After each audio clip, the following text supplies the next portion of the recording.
Okay, this is Cameron Crowe here and Wyatt Schroeder.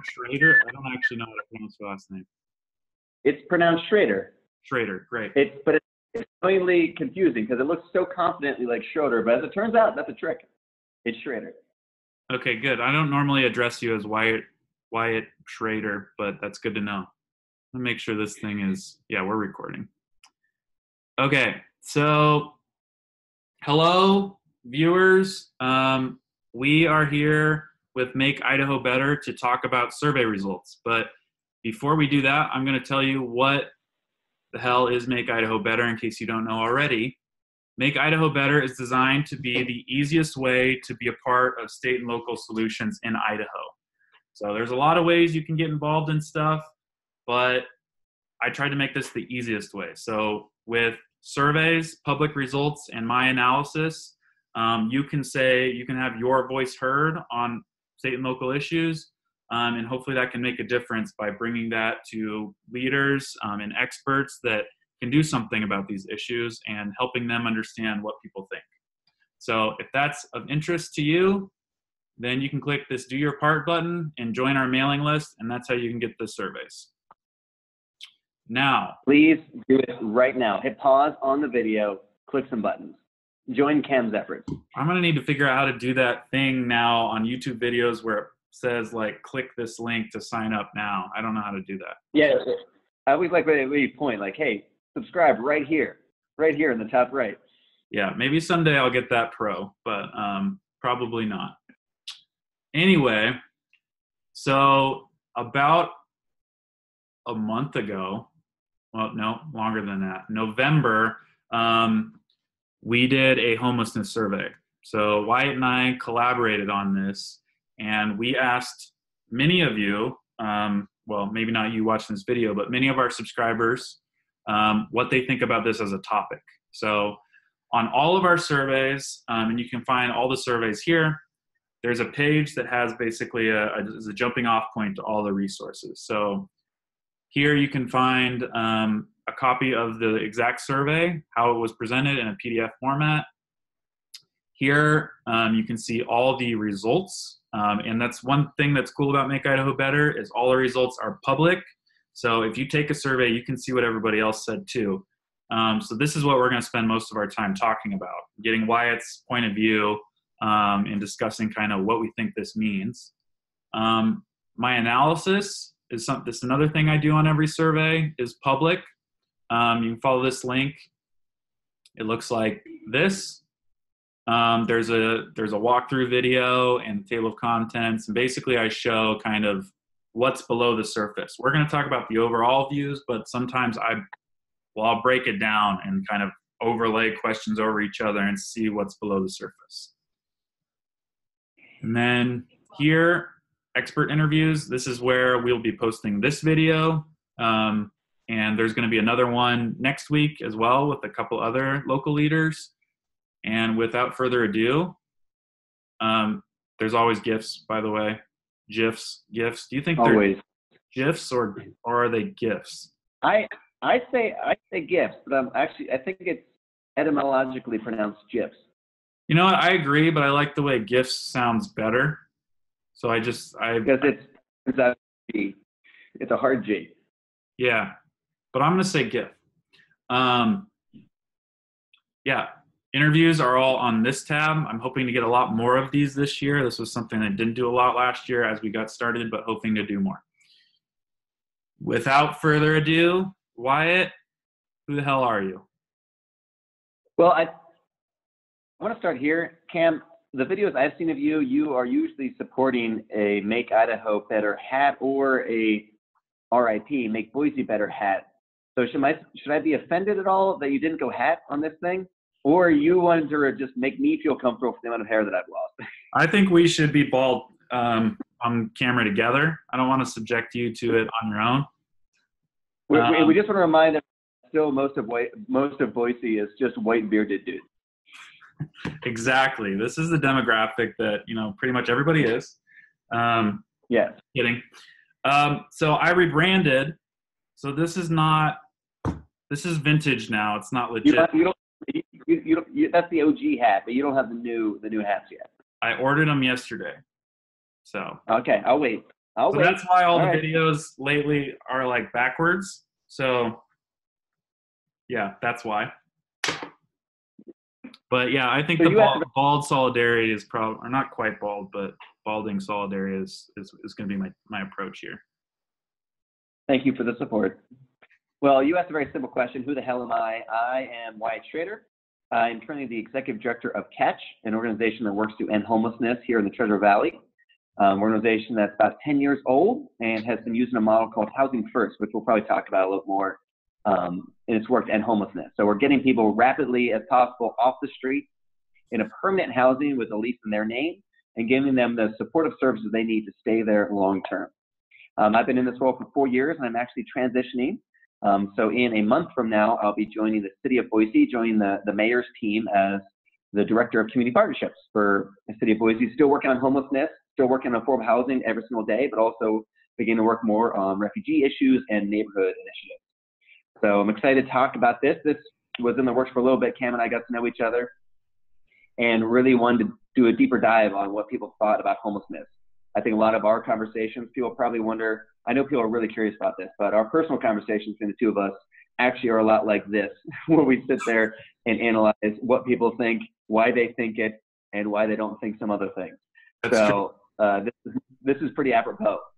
And there's it's also the timing. If you remember this, the timing of the survey was specific. The week before Thanksgiving every single year is Hunger and Homelessness Awareness Week. So this being January, you've got 10 months now to plan for your local school groups, for your local church groups and civic associations. Hunger and Homelessness Awareness Week is always the week before Thanksgiving. It's a great time to have conversations like the one we're having right now. Awesome. Cool. And I'm a proud graduate of Villanova University. You should know that as well. That's important. He hates all sports. He's really not into any ball games of any kind. None whatsoever. Yeah. Okay. Let's get into some data. Sure. Okay. You are now viewing the actual results, the overall results of the survey. So, like I said, this is how everybody answered, how it all fell and distributed across answer options. If you want to see kind of how groups answered kind of beneath the surface, like this one, how often do you think about homelessness? If you want to know how people that answered the second question differently answered this one, that's the type of thing that I do, in the analysis post, and I've done some of those. But we're going to primarily talk about these overall results and kind of what we think they mean. Sure. So, Wyatt. Yeah. Wyatt Schroeder. Make sure I reinforce that last name pronunciation. Thank you for. How often do you think about homelessness? Every day, a few times a week, or longer? Most people, well, not most, a lot of people, the biggest group here said a few times a week. The second biggest group was every day at 20%. Yeah, it immediately makes me wonder, and this is your world, so help me understand. How much do you think in a survey like this, someone sees this either an email that Catch sent out, they see it on social media with the word homelessness.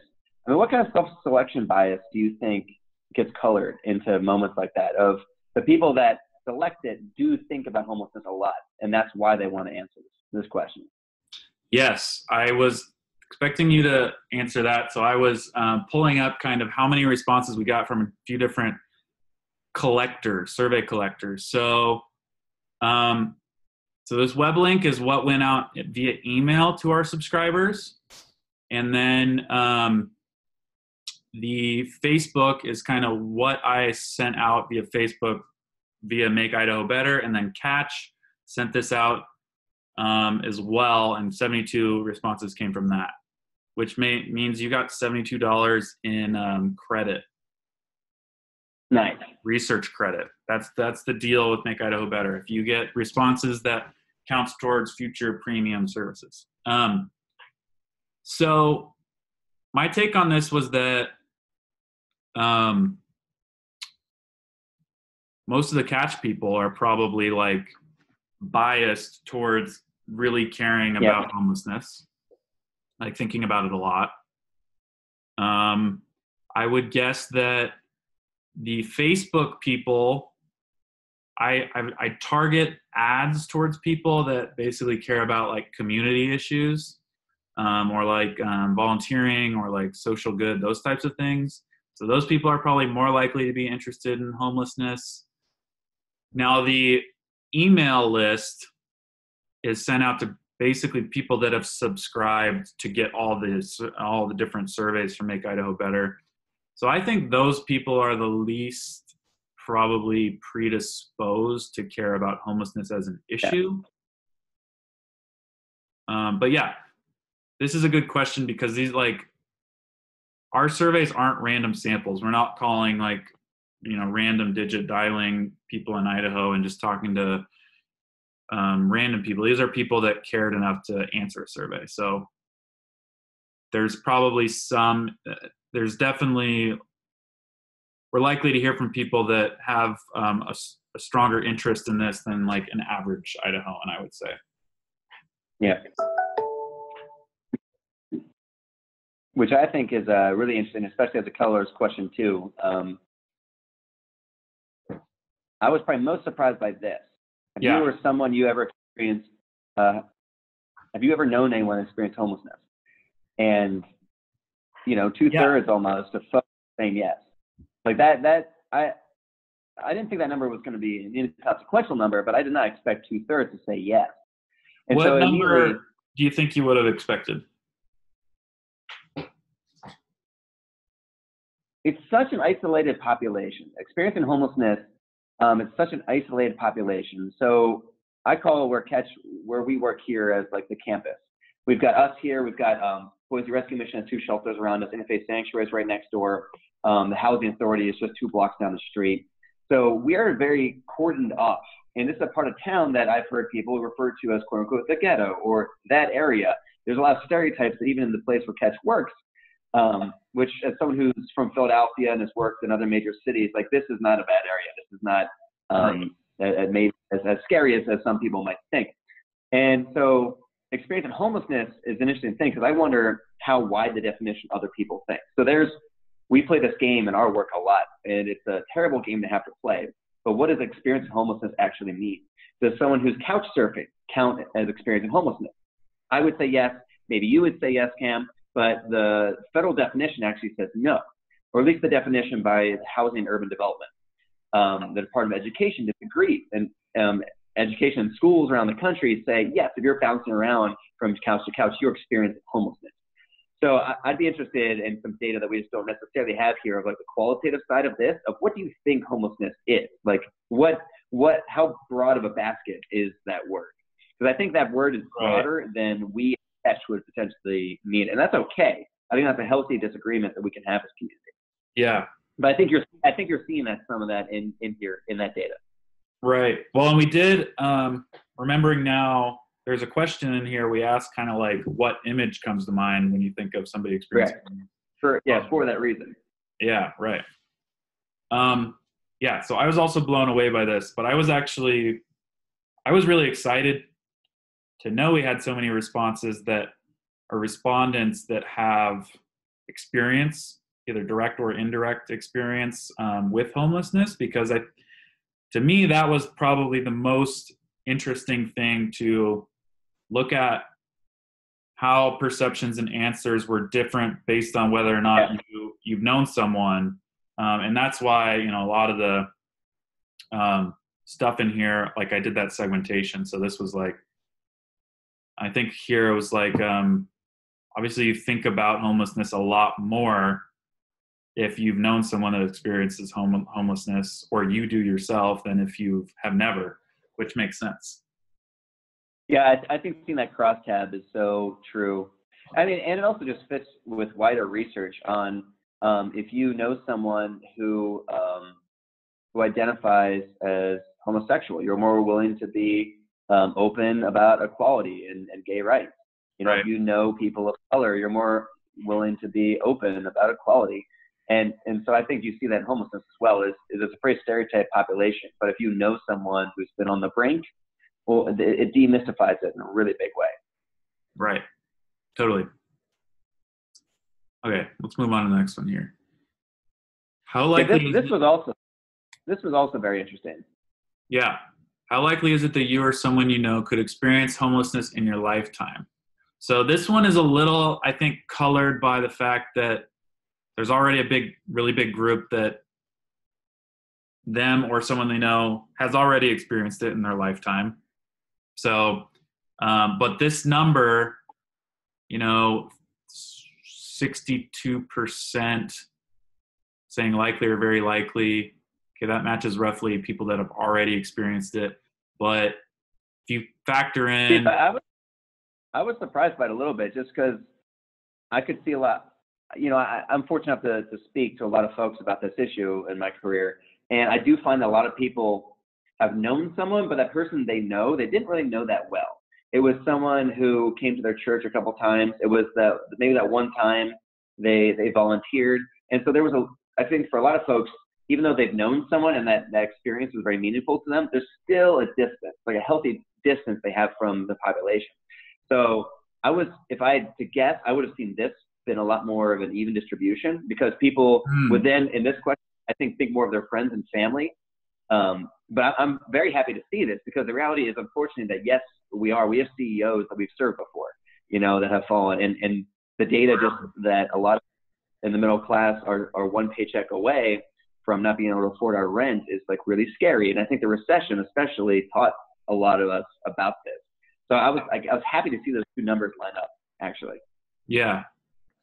Yeah, and that's you saying that actually reminds me there are open-ended kind of comment fields at the bottom of this page, which we might scroll.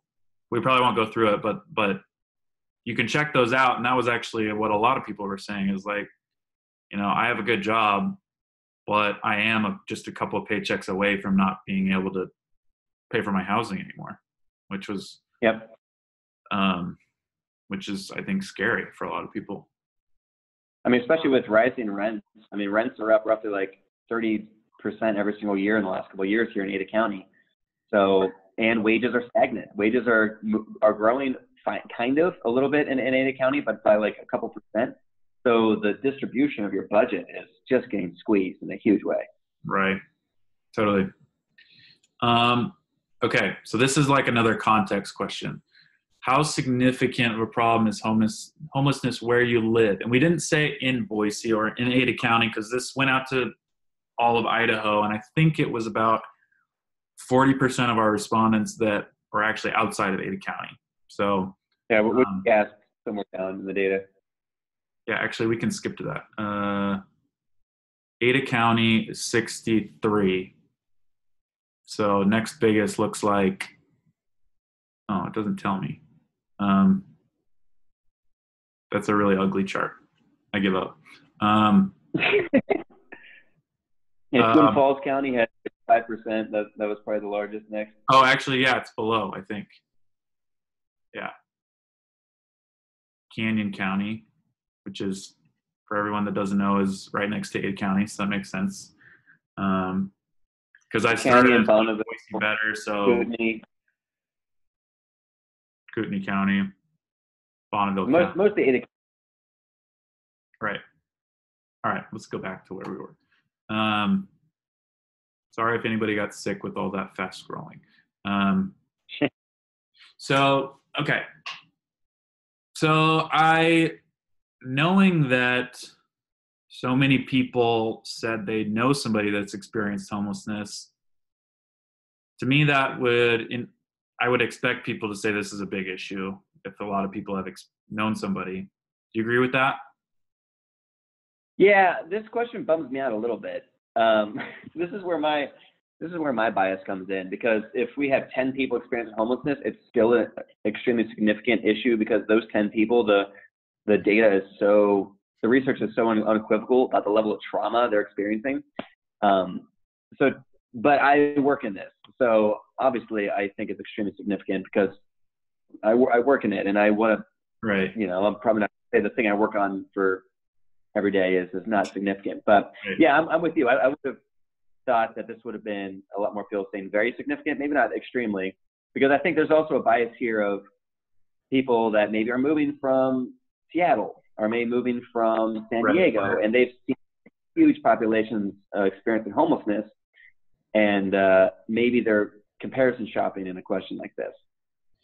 True. Yeah, and extremely as a word, and I don't know if everybody's thinking about the wording as closely as this, but extremely is extreme. So maybe not everybody is thinking that in an extreme way. I don't know if everybody's as semantic as that, but.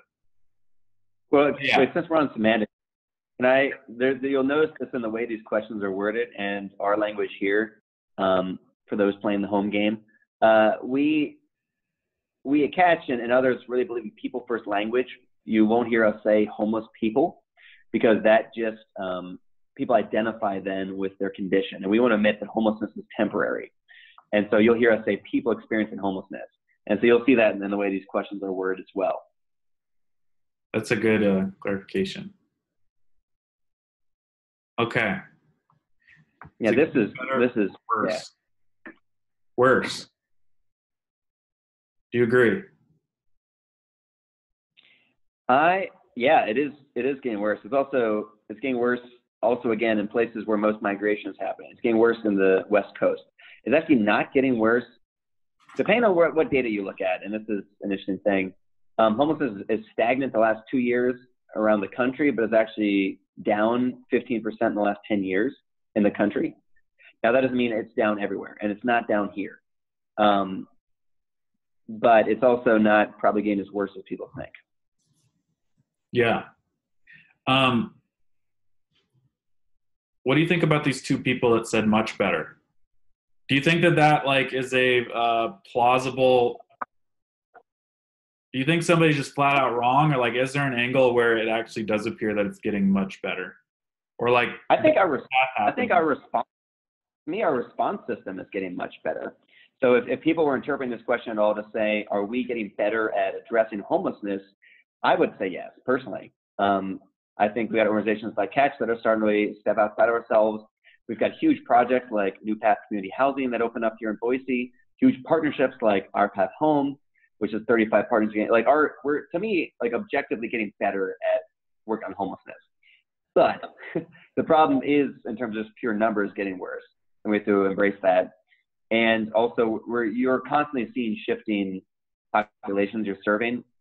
So, like, you could break this down, this question. And if we said, are we getting better at addressing youth homelessness? The answer is absolutely no. People that are experiencing are unaccompanied youth. Maybe they're aging out of foster care and they're not in a family unit. We are terrible. We're terrible at addressing that issue. Are we getting better at family homelessness? Yes. We're getting a lot better at family homelessness. So if we broke that down further, which obviously would be too granular for a survey like this, we could start to see which populations maybe are getting better and which ones are getting worse. Well, now I'm curious what I did when I did this analysis a while ago. Is it getting better or worse? I broke it down by then. If you know somebody who's experiencing homelessness or not, which is the orange or yes. And it doesn't look hugely different. Yeah, it looks like the trends are still. Yeah. Still. Okay. All right, now we're getting into sponsored questions. These are Catch questions. By Catch. So I should have asked this ahead of time. Is there a commercial break that we get as Catch for these sponsored questions? Do we take 2 minutes to go to hey, there we go. There it is. This is just a reminder that your local friendly neighborhood nonprofit Catch is here to work on homelessness. If you're one person who said that yes, homelessness is an issue you want to work on, as reported by Make Idaho Better's survey, please reach out to Catch. Go to catchidaho.org. Find us on the Facebooks, on the tweets, or on the Instagrams, and get involved, because we need an active citizenry to make sure that home is possible. Make home better is what we believe at Catch. Wow. Was that good? Did that work? That was really well prepared. It's almost like you've done a video about this before. Here at Catch. A video that you can click on. It takes a community. Actually, it really reminds me of the Dollar Shave Club video. You know the one I'm talking about? Yeah, that video was inspired by like two things: a little bit the Dollar Shave Club, and a little bit my deep love of the West Wing. So it's a walk and talk through our office. It's pretty good. My favorite thing about that video, which is super relevant to this, is that I first showed a cut to my family to see what they thought. And my brother's response was, "I'm sure you're saying brilliant stuff, but I can't get over why that button is unbuttoned."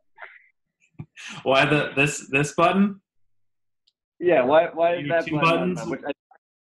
Which I go two buttons if I'm like having a casual day, but if I had to go back, I would button that button because yeah. See, that's I feel ridiculous uncomfortable. I can't have this unbuttoned right now. No, your brother's right. I'm never gonna look at that video the same again. Hey, I just ruined that video and maybe catch for all people watching this. Okay.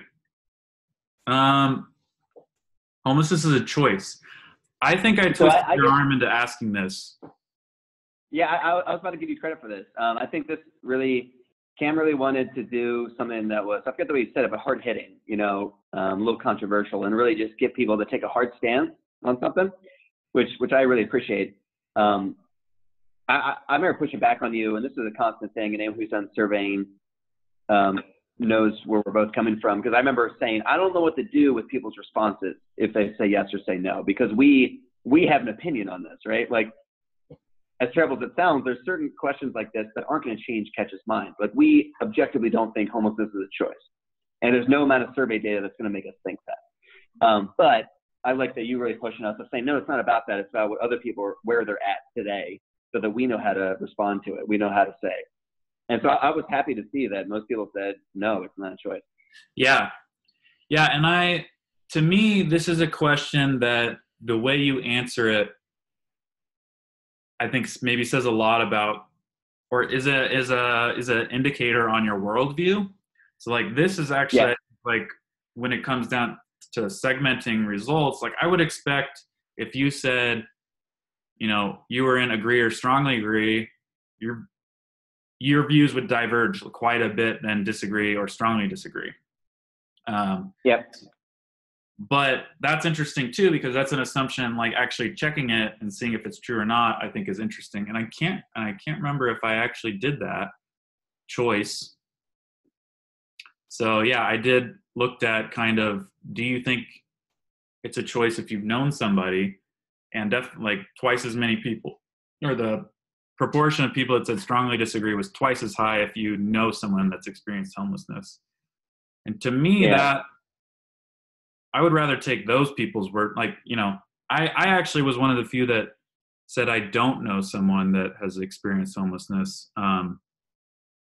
But that's probably not true. It's like, if you think you don't know somebody, a gay person, then maybe you just haven't asked, or they haven't been comfortable saying it. So probably I do, but I was one of those people that said no. But to me, seeing this, if I was also strongly disagree, but like if I didn't know where to stand, where I stood on this issue, I would want to kind of maybe not take somebody's word for it, but I would be more persuaded by the people that have experienced something. And was interesting to me to see the divergence there.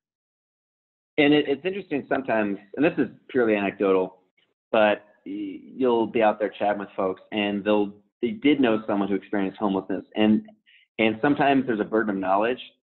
I don't think you see this in this data, but I noticed maybe a counter argument where you'll have a burden of knowledge of, you'll know someone's total story, and because of that, you'll know that, oh, they made choice A versus B, and that led to C, D, and Y. And sometimes knowing that, I think, skews, and it's the extrapolation of an anecdote, right? And I think we, and this is your world, but I think all of us, especially when social justice is involved and equity is involved, should be very, very skeptical of ourselves for just because we had one experience or we had an uncle. Because I remember I got pushed back during one presentation I did to a church group. One person raised their hand, and I knew this person and knew kind of their worldview, and I was really surprised with how hard they came at me, just saying like, that's all fine that you believe this, Wyatt, but you don't know my brother. You don't know what my brother was like. And my brother, none of the things you're talking about would have worked for.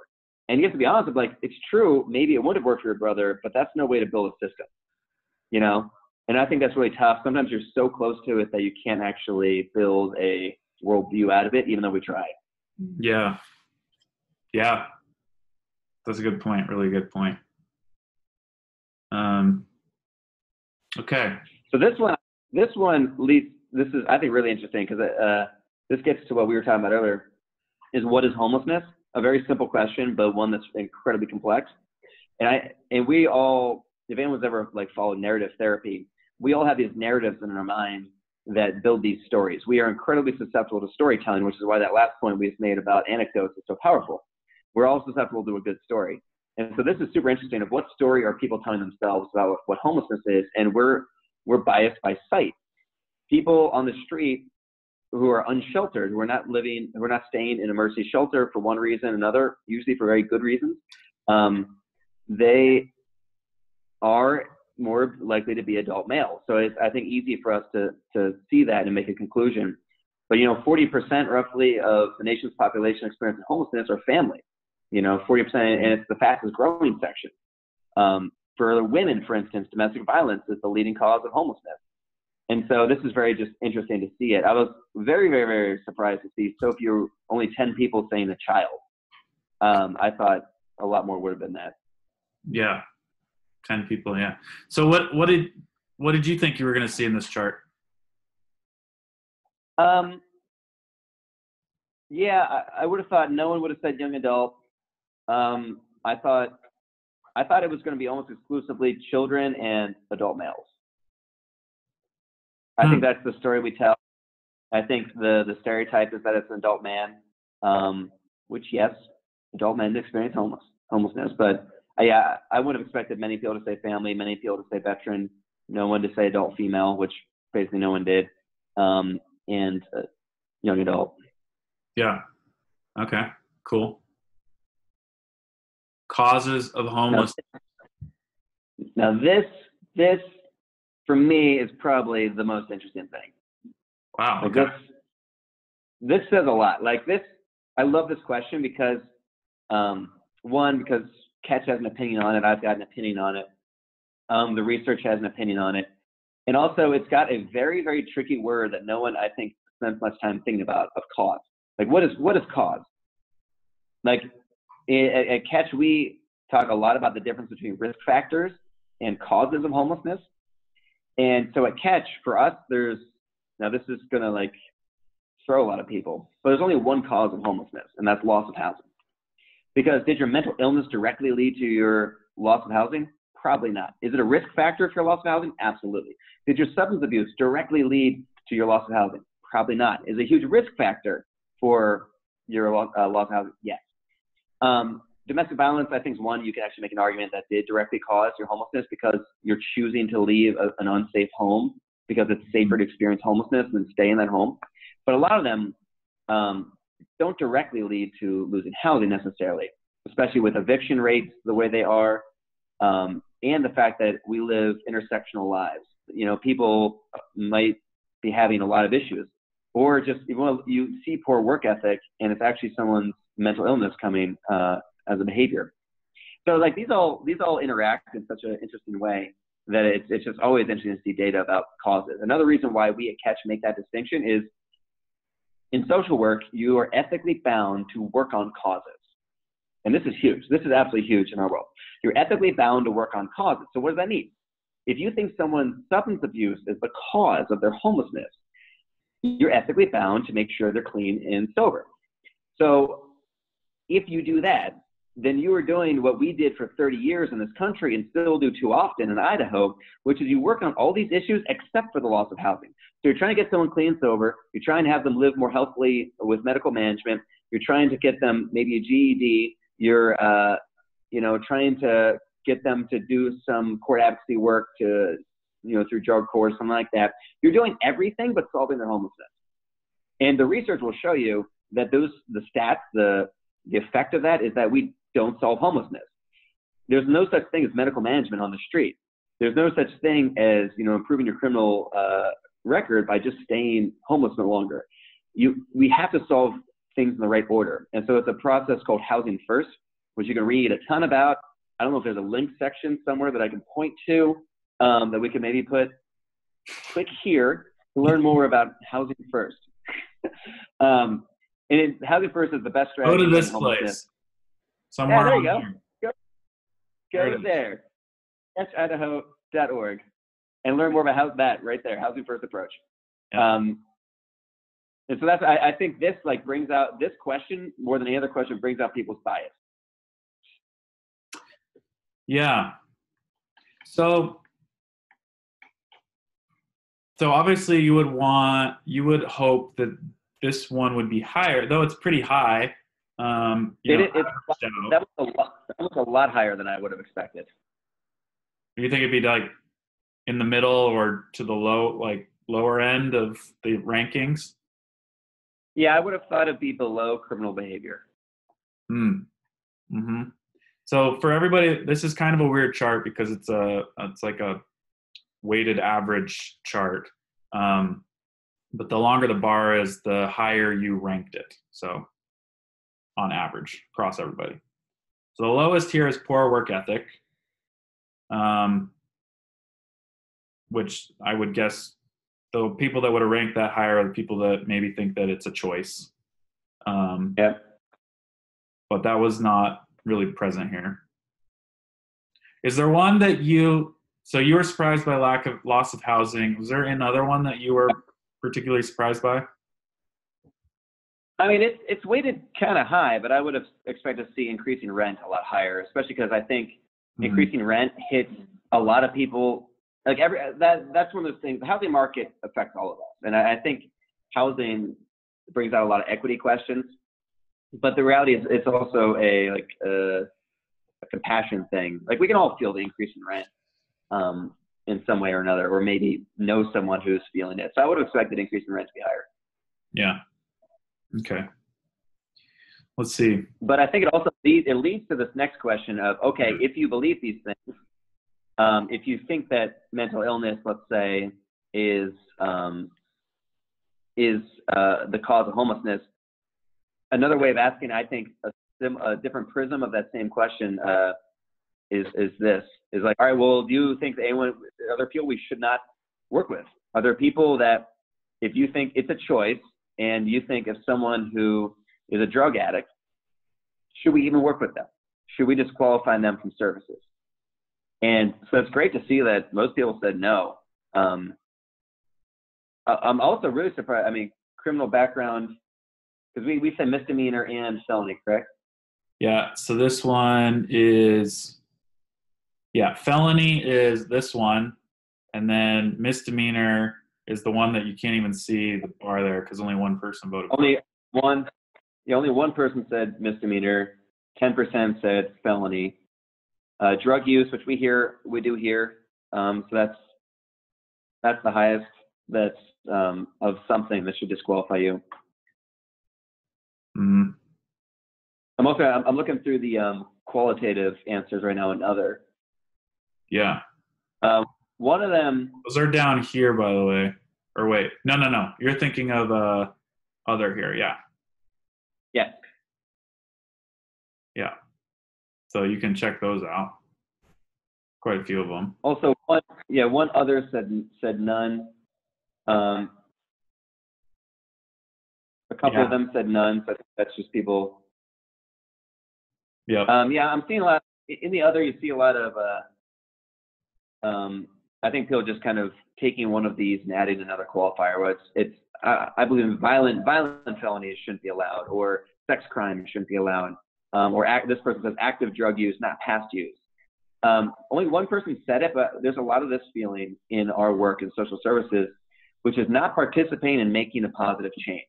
This is a really sticky one. Or if you're not going through the program, should we keep working with you? My answer is yes, we should keep working with you because we can always change what we're doing, and that's our job as providers. There's a old cliche that I think is wrong, and I give all the credit to Jeremy Blades, who's on the Catch team, for really debunking this for us, which is that you as a counselor shouldn't work harder than your client. That's a common phrase you'll hear sometimes in social work circles. And Jeremy's response is, we should definitely work harder than our clients. We're paid to work harder than our clients. And so if people aren't actively engaged in the program, it might be because we're not changing the way we engage. And I mean, people notice that in friendships or trying to talk to kids. If you just talk the same way to everyone, some people may not respond well to it. Everyone has to learn how to communicate differently to different populations, different people. And so the same thing is true with us in social work. It's our job to make sure people engage. If they're not engaging, the first person we should look at is us. Yeah. Well, Wyatt has a meeting in approximately 1 minute. So I think we're going to have Can we go to question 10? Because it's arguably my favorite. Go for it. How achievable do you think it is to end homelessness where you live? Like this is huge because this will be my pitch. My political stump speech is that yes, we can end homelessness. We're seeing huge success around the country with targeted approaches, with community collaborations. We can do amazing things like veterans homelessness, which some people listed earlier is what they picture when they think of homelessness, is down by 50%. It's cut in half around the country because of a targeted approach called Housing First. So we can do really big things. Yes, it's not going to maybe be done in 1 and 2 years, but through a targeted approach, yes, in 6 to 10, we could be ending homelessness for certain populations and hopefully on the way to end homelessness for all populations. So let's do that. We can do it. We can do it. Make Idaho better. Rosie the Riveter. We can do it. Okay. Well, Wyatt, have a great meeting you're going to right now. And